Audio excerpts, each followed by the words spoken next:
അൽഹംദുലില്ലാഹി റബ്ബിൽ ആലമീൻ. അല്ലാഹു സല്ലി അലാ മുഹമ്മദിൻ വഅലാ ആലിഹി വസഹ്ബിഹി അജ്മഈൻ. നമ്മുടെ അന്നത്തെ ക്ലാസ്സിൽ ഒരു ബിറ്റ് പ്രസന്റേഷൻ ആയിട്ടില്ല കേട്ടോ.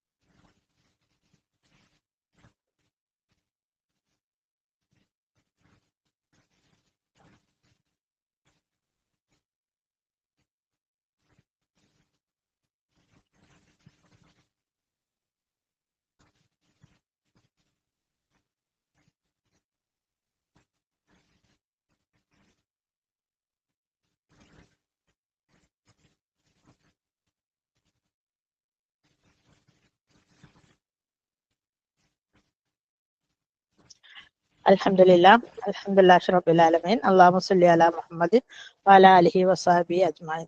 നമ്മുടെ മാന്യ സഹോദരിമാരെല്ലാം കണ്ടു കാണുമെന്ന് വിചാരിക്കുന്നു. നമ്മൾ അന്ന് ആ ഉദ്ഘാടനത്തിന്റെ അന്ന് മറ്റേ കോഴിക്കോട് വെച്ച മീറ്റപ്പിൽ ഞാനൊരു ബുക്ക് പ്രകാശനം ചെയ്തിരുന്നു. അൽഹർമൈൻ സ്കൂളിന്റെ മുൻ പ്രിൻസിപ്പാൾ അല്ലെ. അപ്പൊ ആ ബുക്കിനെ കുറിച്ചിട്ട് എനിക്ക് അന്ന് അവിടെ വെച്ചിട്ട് ഒന്നും പറയാൻ പറ്റില്ല. അതൊന്ന് ഇൻട്രൊഡ്യൂസ് ചെയ്യാമെന്ന് വിചാരിക്കുന്നു. അതായത് അത് യങ്സ്റ്റേഴ്സിന്റെ ഒരു ദുആ ബുക്കാണ് അല്ലെ. നിങ്ങളെ ഇൻട്രൊഡ്യൂസ് ചെയ്യാൻ വിചാരിക്കുന്നത്. അൽഹംദുലില്ലാ, മാഷാ അല്ലാ, ബാറക്കല്ലാ. ഈ ഒരു ദുആ ബുക്ക് നിങ്ങളുടെ കുട്ടികളുടെ കയ്യിൽ ഉണ്ടെങ്കിൽ ഉമ്മ പറയുന്നോളെ നിങ്ങളെ മക്കളെ നിങ്ങൾക്ക് നമ്മളെ ഉമ്മക്കൊരു ചൊല്ലുണ്ട് അല്ലെ, ഏത് കൊന്നാരും മുലക്കലും പറഞ്ഞയക്കാം അല്ലെ. ഉമ്മ പറയും പോലെ ഞാൻ പറയാം, നിങ്ങൾക്ക് നിങ്ങളെ മക്കളെ ധൈര്യമായിട്ട് ഏത് കോന്നാരി മൂലയിലേക്കും പറഞ്ഞു വിടാം. ബിക്കോസ് അത് കോൺഫിഡൻസോടെ അല്ലെ, മനസമാധാനത്തോടെ പറഞ്ഞു വിടാം. ബിക്കോസ് ജോബ് റിലേറ്റഡ് ആവട്ടെ, എഡ്യൂക്കേഷൻ പേർപ്പസ്ഡ് ആവട്ടെ, വേറെ ഹസ്ബൻഡിന്റെ കൂടെ ആവട്ടെ, ഏത് രീതിയിലായാലും നമ്മളെ മക്കളെ മനസമാധാനത്തോടെ പറഞ്ഞു വിടാൻ പര്യാപ്തമായ ഒരു ദുആയാണ് അല്ലേ. അതായത് എല്ലാവരും തന്നെ ഈ വിഷയത്തിൽ ഒരുപാട് ബോധേഡാണ്. ഇൻഷാ അല്ലാഹ് അത് വെൽക്കം ടു ദ ക്ലാസ്. നമ്മുടെ ടോപ്പിക്കിലേക്ക് ഇൻവൈറ്റ് ചെയ്യാണ്. അതായത് നമ്മൾ ജീവിക്കുന്നത് ഒരു ന്യൂജൻ ടെക്നോളജി യുഗത്തിലാണെന്ന വിഷയത്തിൽ ആർക്കും സംശയമില്ല അല്ലെ. ദിവസവും അല്ല, ദിവസം എന്ന് പറഞ്ഞൂടാ, ഓരോ സെക്കൻഡിലും ടെക്നോളജി മാറിക്കൊണ്ടിരിക്കുന്നു. ന്യൂ ഇന്നോവേഷൻസ് ഇങ്ങനെ അതായത് പുതിയ പുതിയ കണ്ടുപിടുത്തങ്ങൾ വന്നുകൊണ്ടിരിക്കുകയാണ് അല്ലെ. നമുക്കൊക്കെ വീട്ടിൽ, അതൊരു ചെറിയ ഒരു എക്സാമ്പിളിലൂടെ ഞാൻ നിങ്ങളെ പരിചയപ്പെടുത്താൻ ആഗ്രഹിക്കുന്നു. നമ്മുടെ വീട്ടിലൊക്കെ ലാൻഡ് ഫോൺ ഇല്ലാത്തൊരു കാലഘട്ടം ഉണ്ടായിരുന്നു. ഒരു 45 വർഷങ്ങൾക്ക് മുമ്പൊന്നും ആരുടെ വീട്ടിലും കാര്യമായിട്ടൊന്നും ലാൻഡ് ഫോൺ കണക്ഷൻ ഇല്ലായിരുന്നു. അതിനുശേഷം ലാൻഡ് ഫോൺ വന്നു അല്ലെ. ലാൻഡ് ഫോണിന്റെ ഉള്ളിൽ കൂടെ ഒരു പേജർ എന്ന് പറഞ്ഞൊരു സാധനം വന്നു, ഒരു മെസ്സേജ് വിടുന്ന സാധനം അല്ലെ. പിന്നെ ടെലിഫോൺ ബൂത്തായി. നമ്മൾ പുറത്തൊന്നും പോയാൽ നമുക്ക് ഒരാളെയും കണക്ട് ചെയ്യാൻ പറ്റൂല. അപ്പൊ കുട്ടികളൊക്കെ പരീക്ഷയ്ക്ക് പോയി ലേറ്റായി, അല്ലെങ്കിൽ ബസ് മിസ്സായി, ട്രെയിൻ മിസ്സായി, വീട്ടിലേക്ക് പറയാൻ ഒരു മാർഗവുമില്ല, അല്ലെങ്കിൽ അവർക്ക് കാമുകന്മാരോട് സംസാരിക്കാനൊക്കെ ടെലിഫോൺ ബൂത്തിൽ 1 ഉറുപ്യ കോയിനുമായിട്ട് കൊണ്ട് നടന്ന് പോയി വിളിക്കുക അല്ലെ. അതൊക്കെ നമ്മളെ കണ്ണുകൊണ്ട് നമ്മൾ കണ്ട കാര്യങ്ങളാണ് അല്ലെ. പിന്നെ അതിനുശേഷം മൊബൈൽ ഫോൺ വന്നു. അൽഹംദുലില്ലാ, മാഷാ അല്ലാ. വന്നേരം ഒരുപാട് ഉപകാരവും അതിനേക്കാളേറെ ഒരു ഉപദ്രവമായി കൊണ്ടിരിക്കുകയാണ് മൊബൈൽ ഫോൺ അല്ലെ. മൊബൈൽ ഫോൺ വന്നേരം നമുക്ക് എല്ലാവരായിട്ടും സംസാരിക്കാം അല്ലെ. അപ്പോഴും വാട്സാപ്പും ചാറ്റിങ്ങും വീഡിയോ കോൺഫറൻസും യൂട്യൂബും ഒന്നും നമുക്ക് അപരിചിതമായിരുന്നു. പിന്നെ നെറ്റ് കണക്ഷൻ വന്നു അല്ലെ. നെറ്റ് കണക്ഷൻ തന്നെ വന്നപ്പോ അങ്ങനെ ആദ്യം ഒരു പുതുമ തോന്നി അല്ലെ. ലോകത്തിലെ ഏത് മൂലയിൽ വെച്ചും ആരുമായിട്ടും എപ്പോഴും സംസാരിക്കാവുന്ന ഒരു സംവിധാനം നിലവിൽ വന്നു അല്ലെ. പണ്ടൊക്കെ ഗൾഫിലുള്ള ഹസ്ബൻഡുമാരൊക്കെ ഗൾഫിൽ പോയാൽ തിരിച്ച് വീട്ടിലെത്തിയാലേ അവരെ കാണുകയുള്ളൂ. അതിന്റെ ഇടയ്ക്ക് ഫോണൊക്കെ വല്ലപ്പോഴും ദുർബലമാര് വളരെ കുറച്ച് ആക്സസേ ഉണ്ടായിരുന്നുള്ളൂ ഗൾഫിൽ നിന്ന് ഫോണ് വിളിക്കാൻ. അഥവാ വിളിക്കുകയാണെങ്കിൽ തന്നെ ഒരുപാട് പൈസ ആവും. അത് ഉമ്മന്റെ മുമ്പിന്ന് പെങ്ങന്മാരുടെ മുമ്പിന്നൊക്കെ ആണെങ്കിൽ ഭാര്യമാർക്കൊന്നും സംസാരിക്കാനും പറ്റൂല. അങ്ങനെ വളരെ പരിമിതമായ സൗകര്യങ്ങളോട് കൂടിയായിരുന്നു അന്നൊക്കെ ഭർത്താക്കന്മാര് ഗൾഫിലുണ്ടായിരുന്ന സ്ത്രീകളിലെ ക്ഷമിച്ചും സഹിച്ചൊക്കെ കഴിഞ്ഞുകൂടി. ഇതൊക്കെ നമുക്ക് അറിയുന്നതാണ്. പിന്നെ ആ മൊബൈൽ ഫോൺ വന്നു, അതിൽ വീഡിയോ കോള് വന്നു. ഭർത്താവിനാവട്ടെ കുട്ടികളാവട്ടെ ആരെയും നമുക്ക് എല്ലാ മക്കളെയും, ഒരു ഉമ്മക്ക് 4 മക്കളുണ്ടെങ്കിൽ ഞാനൊക്കെ ഇപ്പൊ 4 കുട്ടികളെ ഒരേ സമയം അൽഹംദുലില്ലാ മാഷാ അല്ലാ കണക്ട് ചെയ്ത് ഒരേ സമയം വർത്താനം പറയുക. എല്ലാവരുമായിട്ട് ഒരേ സമയം നമുക്ക് അവർ വെച്ചപ്പോ ബോംബെയിലും ഡൽഹിയിലും ദുബായിലും അങ്ങനെ എവിടെങ്കിലൊക്കെ നമുക്ക് ഒന്നിച്ച് പോയിട്ട് കൂടണമെങ്കിൽ മാത്രം പൈസ ചെലവുണ്ട്. നിങ്ങളൊന്ന് ആലോചിച്ച് നോക്കി. നമുക്ക് പോകാൻ പറ്റും. അത് കൊല്ലത്തിലൊരിക്കൽ പോയിട്ട് വല്ലപ്പോഴും കൂടി നമുക്ക് എല്ലാരെയും കൂടെ ഒന്നും ഒരുമിച്ച് കിട്ടൂല. പക്ഷെ ഈ ഫോണിൽ നെറ്റ് ഉണ്ടെങ്കിൽ നമ്മൾ ഒന്ന് കണക്ഷൻ ഫാമിലി ഗ്രൂപ്പിൽ ഫോൺ ചെയ്ത് കൊടുത്താൽ നമുക്ക് എല്ലാരും കണക്ട് ചെയ്ത് സംസാരിക്കാം. ഇങ്ങനെ അല്ലെ? അതിന്റെ ശേഷം ആപ്പിൾ വാച്ച് വന്നതോടുകൂടി ആപ്പിൾ വാച്ചിൽ സംസാരിക്കുക. ഇനിയും ഒരു പുതിയ ഫോണും വാച്ചും ഒന്നുമില്ലാണ്ട് സംസാരിക്കാവുന്ന ഒരു പുതിയ എന്തോ ഒരു ഗാഡ്ജറ്റ് ഒന്നും ഇല്ലാണ്ട് തന്നെ സംസാരിക്കാൻ പറ്റുന്ന എന്തോ ഒരു പുതിയ കണ്ടുപിടുത്തം വന്നിട്ടുണ്ട് അല്ലെ? അതോടുകൂടി അല്ലെ ഓരോ സാധനം ഫോണുകൾ ഇറങ്ങുമ്പോഴും പഴയ ഫോണുകളൊക്കെ എന്താകുന്നുണ്ട്, റിമൂവ് ചെയ്തപ്പെടുന്നുണ്ട് അല്ലെ? അതൊന്നും ആരും യൂസ് ചെയ്യുന്നില്ല. ഇപ്പൊ നമ്മള് ലാൻഡ് ഫോൺ ഇല്ല വീട്ടില്, പേജർ ഇല്ല, പിന്നെ എന്താ പറയാ ഇത് എന്താണ് ടെലിഫോൺ ബൂത്ത് ഇല്ലേ, അത് പറ്റ അപ്രത്യക്ഷമായി. അങ്ങനെ അല്ലേ? Quickest moving system. പെട്ടെന്ന് ഓരോ സിസ്റ്റവും മാറിക്കൊണ്ടിരിക്കുകയാണ് അല്ലെ? ഒരു അങ്ങനത്തെ ഒരു എമർജൻസി വേൾഡിലാണ് അൽഹംദുലില്ലാഹ് നാം ഇപ്പോൾ ഉള്ളത് അല്ലെ? അതുകൊണ്ട് so we should aware in the topic. അതുകൊണ്ട് തന്നെ നമ്മൾ ഈ വിഷയത്തിൽ ഒരുപാട് അവെയർഡ് ആണ് അല്ലെ? ഭയങ്കര പേടി. നമ്മളെ മക്കളയിലേ പോവും, എന്താവും, എന്താണ് സ്ഥിതി ഇല്ലേ? അതായത് തട്ടവും മഫ്തവും ഒക്കെ ഇട്ട് ഖുർആൻ ക്ലാസ് പഠിപ്പിച്ച് എത്ര പെൺകുട്ടികളാണ് പിന്നെ അതിനൊക്കെ ഡ്രഗ് അഡിക്റ്റ് ആവുന്നതും പിന്നെ ആത്മഹത്യ ചെയ്യുന്നതും വയ്യ പിടിക്കപ്പെട്ട പല വിഷയങ്ങളും പുറത്തിങ്ങനെ വന്നുകൊണ്ടേയിരിക്കുകയാണ്.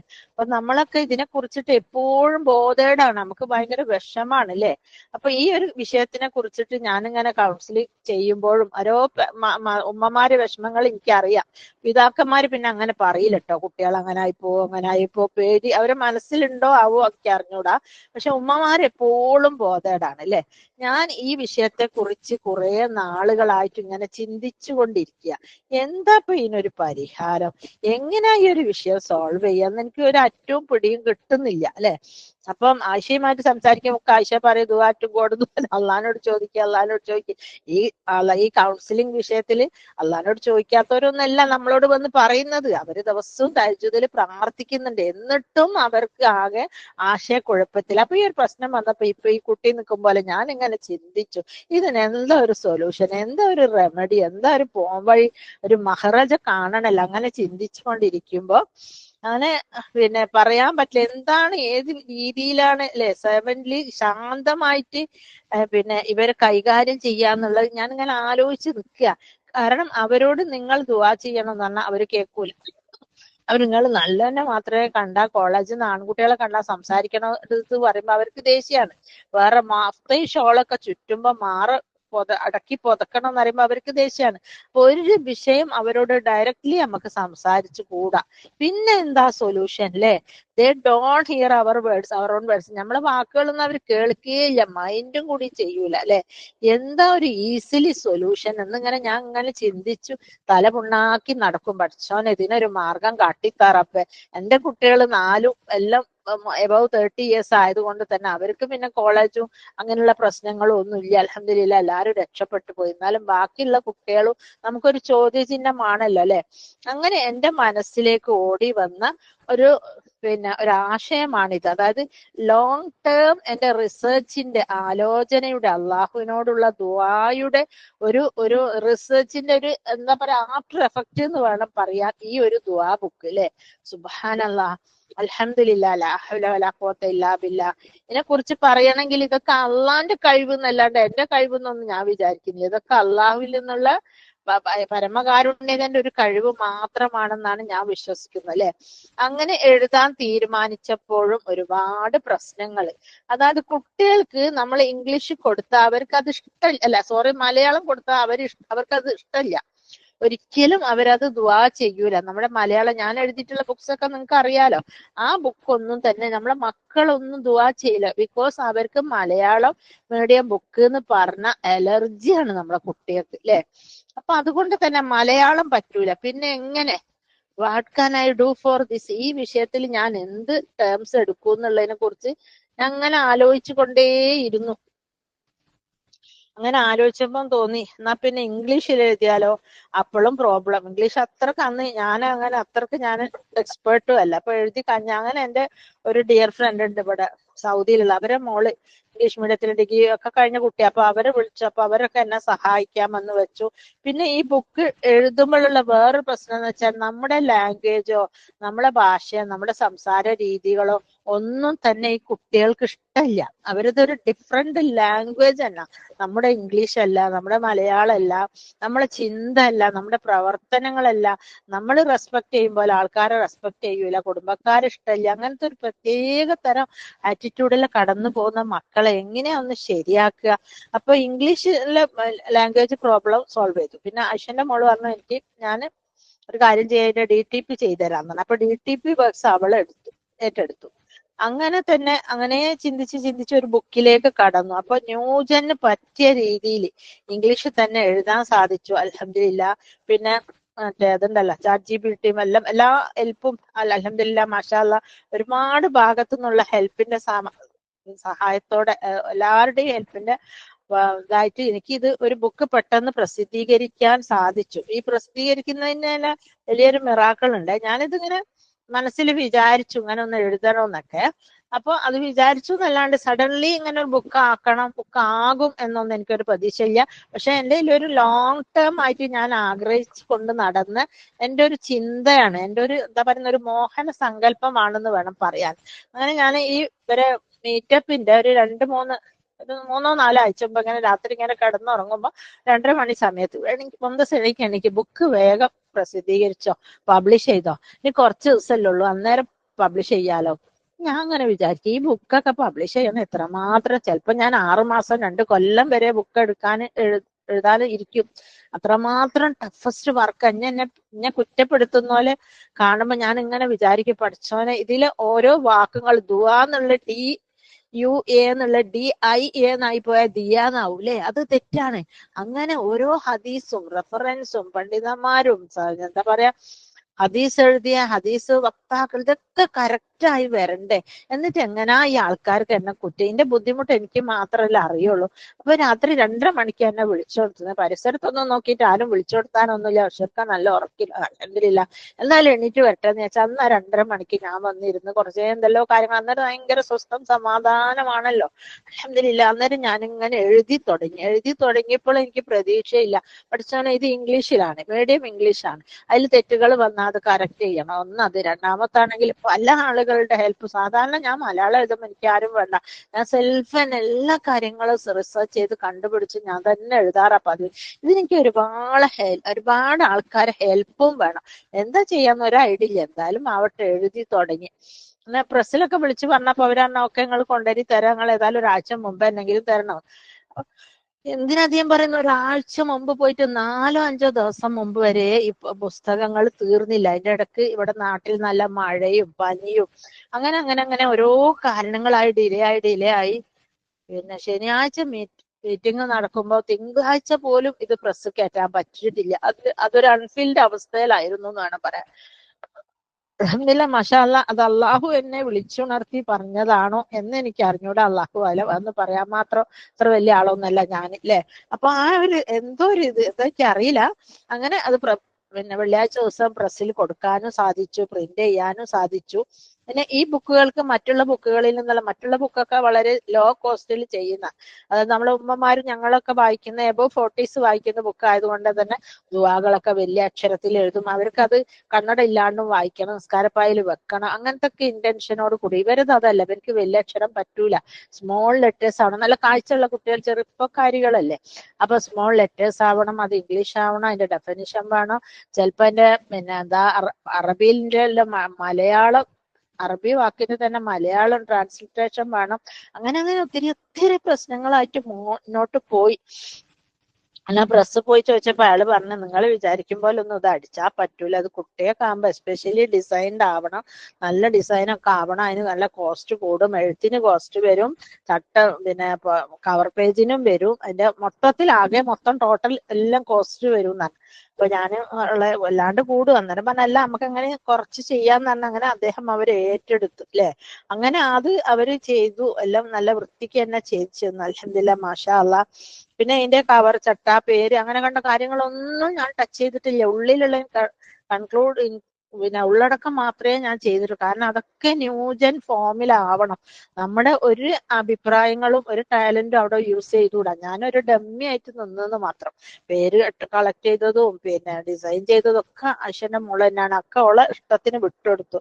ഉള്ളൊരു ന്യൂജൻ കുട്ടിയാണല്ലോ എന്ന് വിചാരിച്ചു. അൽഹംദുലില്ലാഹ് വായിച്ചവർക്കൊക്കെ നല്ല അഭിപ്രായമായിരുന്നു. അതിന് കുട്ടികൾക്ക് ഉപയോഗിക്കാൻ പറ്റിയ രീതിയിൽ അവരെ പ്രത്യേകിച്ച് മോൾഡ് ചെയ്യണം എന്നുള്ള ഒരൊറ്റൊരു ചിന്താഗതി മാത്രമേ എനിക്ക് ഉണ്ടായിരുന്നുള്ളൂ. അതായത് നമ്മൾ പറഞ്ഞാലൊന്നും അവർ കേൾക്കൂല, പക്ഷെ അവരെ കൊണ്ട് ചിന്തിപ്പിച്ച് കാര്യങ്ങൾ ചെയ്യിക്കുന്ന രീതിയിലേക്ക് ആക്കി തീർക്കുക എന്നുള്ള ഒരൊറ്റ ഉദ്ദേശം. അങ്ങനെ ഇംഗ്ലീഷിൽ എഴുതി, അതായത് പിന്നെ ഞാൻ പറഞ്ഞില്ല, എന്റെ ഫ്രണ്ടിന്റെ മോള് അവര് കുറച്ച് സഹകരിച്ചു, എല്ലാ കുട്ടികളും അറിയുന്നവരെല്ലാം കൂടെ കൂടി അങ്ങനെ. പിന്നെ ഈ ദുആ ബുക്കിന്റെ ഒരു പ്രത്യേകത എന്താന്ന് വെച്ചാൽ, ഞാൻ നിങ്ങളോട് പറഞ്ഞല്ലോ, ഇത് കൊടുത്താൽ നിങ്ങളെ മക്കളെ ഏത് കോന്നാരി മൂലയിലും കൊണ്ടു ചെന്നിടാം അല്ലെ. അതിന്റെ ഒരു ബെനിഫിറ്റ് എന്താന്ന് വെച്ചാല്, അതായത് ഈ പുസ്തകത്തിന് ഇൻക്ലൂഡഡ് ആയിട്ടുള്ള സംഗതി എന്താന്ന് കുട്ടികൾക്ക് അത്ര പെട്ടെന്നൊന്നും പിടുത്തം കിട്ടൂല. കാരണം അവരിപ്പോ ഒരു ദുആ സൈറ്റിൽ നിന്ന് എടുക്കുകയാണെങ്കിൽ അത് പല പേർപ്പസിനുള്ള ദുആകളുണ്ട്. ബട്ട് അവർക്ക് അത് എപ്പോ വേണം, എങ്ങനെ വേണം, എന്ത് പേർപ്പസ് ആണെന്നൊന്നും കിട്ടൂല. കുറെ ദുആകൾ ഉണ്ടാവും, പക്ഷെ അതിന്റെ പേര്, ദുആന്റെ ഹെഡിങ്സ്, ഹെഡ് നെയിംസ് ഉണ്ടാവില്ല.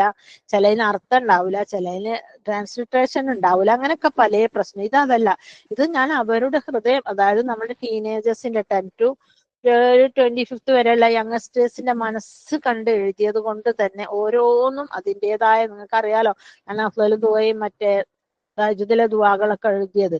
അതുപോലെ തന്നെ ഇവരുടെ മനസ്സ് കണ്ട് ഇതൊരു പ്രത്യേകിച്ചൊരു ട്രാൻസ്ഫോർമേഷൻ നടത്തിയിട്ട് എഴുതിയ ഒരു ദുആ ബുക്കായിരുന്നു. അൽഹംദുലില്ലാഹ്.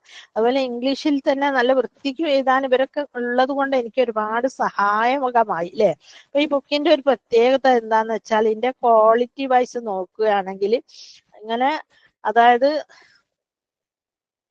എങ്ങനെ എന്തെല്ലാം കാര്യങ്ങൾ, അതായത് ജദ്ദിദിൽ ഈമാൻ അല്ലെ, നമ്മളെ ഈമാൻ വർദ്ധിപ്പിക്കലേ, അല്ലെങ്കിൽ ശുഹദാക്കളായിട്ട് മരിപ്പിക്കണം, അതൊക്കെ ഭയങ്കര വലിയ വലിയ കാര്യങ്ങളാണ്. ആക്ച്വലി ഇതൊന്നും തന്നെ നമ്മളെ കുട്ടികൾ പോയിട്ട് നമ്മളെ പിന്നെ അതായത് പ്രായമുള്ള എൽഡേർലി പെണ്ണുങ്ങൾ വരെ, വയസ്സായ പെണ്ണുങ്ങൾ വരെ ചോദിക്കാത്ത കാര്യങ്ങളാണ്. ഇതൊക്കെ ഒരു പുസ്തക ഫോമിലാകുമ്പോൾ അവര് ഇനിയിപ്പോ രാവിലെ മോർണിംഗ് ദുആന്റെ സമയത്ത്, അല്ലെങ്കിൽ ആഫ്റ്റർ ഫജറിനോ അല്ലെങ്കിൽ ളുഹർ നസറിനൊക്കെ അവർ ഈ ബുക്ക് എടുത്ത് വെച്ച് വായിക്കുകയാണെങ്കിൽ അതിൽ ഒരുപാട് അവർക്ക് ഉപകാരപ്രദമായ ഒരുപാട് കാര്യങ്ങൾ അതിലുണ്ട് അല്ലേ. അപ്പൊ ദുആ ഫോർ ഫോർഗീവ്നെസ്, മാപ്പിന് വേണ്ടിയിട്ടുള്ള ദുആ, അത് തന്നെ മേജർ ആൻഡ് മൈനർ, എന്ന് വെച്ചാൽ വലിയ തെറ്റും ചെറിയ തെറ്റും ഒക്കെ നമ്മൾ ചെയ്തിട്ടുണ്ട്, അതൊക്കെ പുറത്ത് തരാൻ വേണ്ടിയിട്ട്. പിന്നെ ഇഹ്ദിനസ് സിറാത്തൽ മുസ്തഖീം, അതായത് നമ്മുടെ നേരായ മാർഗത്തിൽ നയിക്കണമേ എന്നുള്ളത്. സാധാരണ നമ്മള് ഫാത്തിഹയിൽ അത് ഓതും, അതൊരു ഓട്ടോമാറ്റിക് സിസ്റ്റം അല്ലേ, ഓട്ടോമാറ്റിക്കലി അങ്ങ് ഓതിപ്പോണതാ. ഇതാകുമ്പോൾ അതല്ല. പിന്നെ എന്താന്ന് വെച്ചാല് അവര് ഓതുമ്പോൾ നമ്മുടെ ഒരു ദുആ എന്ന നിലക്ക് നമുക്ക് സന്മാർഗം പ്രാപിക്കണേ, കൈകൾ ഉയർത്തി ദുആ ചെയ്യുമ്പോൾ മലക്കുകൾ ആ ദുആ സ്വീകരിക്കാനായിട്ട് തയ്യാറായി നിൽക്കുന്ന പോലെ തോന്നും. പിന്നെ റബ്ബി ഹബിലി മില്ലദുൻക ദുരിയത്തൻ ത്വയ്യിബത്തൻ ഇന്നക സമീഅ, അതായത് റബ്ബി ഹബിലി, അതാ നീ എനിക്ക് പ്രദാനം ചെയ്യണേ, മില്ലദുൻക ദുരിയ, നിന്റെ പക്കൽ നിന്ന്, ദുരിയത്തൻ ത്വയ്യിബത്തൻ, പരിശുദ്ധരായ മക്കളെ. അപ്പൊ ഈ ഒരു ബുക്ക് ഉപയോഗിച്ച് അവർ ദുആ ചെയ്യുമ്പോൾ അവര് മാത്രമല്ല, അവരുടെ ദുരിയത്ത് എന്നുള്ള മക്കളും അല്ല, വിൽദാനും അല്ല അല്ലെ, നമ്മുടെ സന്താന പരമ്പര, അതിന്റെ ശേഷമുള്ള മക്കള് വരെ നന്നാവാൻ വേണ്ടിയിട്ടുള്ള ഒരു നല്ലൊരു ഫുൾ ദുആയാണിത് അല്ലെ. അങ്ങനെ ഓരോ കാര്യങ്ങളും എസ്പെഷ്യലി മെൻഷൻ ചെയ്ത് എഴുതുന്നത് കൊണ്ട് തന്നെ കുട്ടികൾ അവരിങ്ങനൊന്നും നന്നാവണം എന്നൊന്നും അവർക്ക് ആഗ്രഹമൊന്നും ഉണ്ടാവില്ല. അവരെ സംബന്ധിച്ചിട്ടുള്ള മുടി നീട്ടി, പിന്നെ മുടിക്ക് ഒരു റബ്ബർ ബാൻഡ് ഇട്ട് കയ്യിൽ വളട്ടൊക്കെ നടക്കുന്ന ചെക്കന്മാരോടാണ് ന്യൂജൻ പെൺകുട്ടികൾക്ക് താല്പര്യം എന്ന് പറയപ്പെടുന്നുണ്ട്. അപ്പൊ ആ രീതിയിലാണെങ്കിൽ പോലും അവർ ഇങ്ങനെ ദുആ ചെയ്യുമ്പോ ആ ദുആ നമ്മുടെ വായിലൂടെ, ആകാശത്തിലൂടെ അള്ളാഹുവിന്റെ അടുത്ത് എത്തപ്പെടുമ്പോ, ഒരു 100 പ്രാവശ്യം ഈ ബുക്കിലെ ദുആ കുട്ടി ഒരു കൊല്ലത്തിൽ ദുആ ചെയ്യുകയാണെങ്കിൽ അള്ളാഹുവിന്റെ മലക്കുകൾ അള്ളാഹുവിന്റെ അടുത്ത് ഈ ഒരു ആവശ്യവുമായി ചെല്ലപ്പെട്ടുവെങ്കിൽ, അതായത് അല്ലാഹു അക്ബർ കബീറ അൽഹംദുലില്ലാഹി കസീറ വസുബ്ഹാനല്ലാഹി ബുക്റത്തൻ വസീല പറയാണ്ട് എന്റെ ഒരൊറ്റ പ്രാർത്ഥനയും തുടങ്ങാറില്ല. അപ്പൊ അതുകൊണ്ട് തന്നെ അള്ളാഹുവിന്റെ ആകാശ കവാടങ്ങൾ തുറന്നു. ഈ കുട്ടി സന്മാർഗികയോ അല്ലെങ്കിൽ ചെക്കനെ പ്രേമിക്കുന്ന കുട്ടിയോ വേറെ എന്തെങ്കിലും ദുശീലങ്ങൾ ഉണ്ടെങ്കിൽ പോലും ഈ കുട്ടി ചിലപ്പോ ഫർള് നമസ്കരിക്കുന്നുണ്ടാവും, വീട്ടിൽ നിന്ന് പഠിപ്പിച്ചോട്ടല്ലേ. അപ്പൊ നമസ്കരിക്കുമ്പോ ഈ ഒരു ദുആ ചൊല്ലിക്കിട്ടിയ എത്ര നല്ലതാണല്ലേ സംഭവം. 250 എനിക്ക് എക്സ്പെൻസ് ആണെങ്കിൽ പോലും ഞാനിത് സ്പെഷ്യൽ ഡിസ്കൗണ്ട് ഇട്ട് വെറും 150 ഇത് കൊടുക്കുന്നത് അല്ലേ. ഇത് അതായത് ഇതിന് ഞാൻ പ്രയോറിറ്റി, കുട്ടികളൊക്കെ വായിക്കട്ടെ, എല്ലാവർക്കും ഒരു അഫോർഡബിൾ റേറ്റ് ആവട്ടെ എന്ന് വിചാരിച്ച് ഞാൻ കുറച്ചിട്ടതാ അല്ലെ. കവർ പേജിനും പ്രിന്റിങ്ങിനൊക്കെ നല്ല കോസ്റ്റ് വന്നെങ്കിൽ പോലും ഞാൻ ഈ ഒരു ഉദ്ദേശശുദ്ധിയോട് കൂടിയാണ് ഈ ബുക്ക് പുറത്തിറക്കുന്നത് തന്നെ.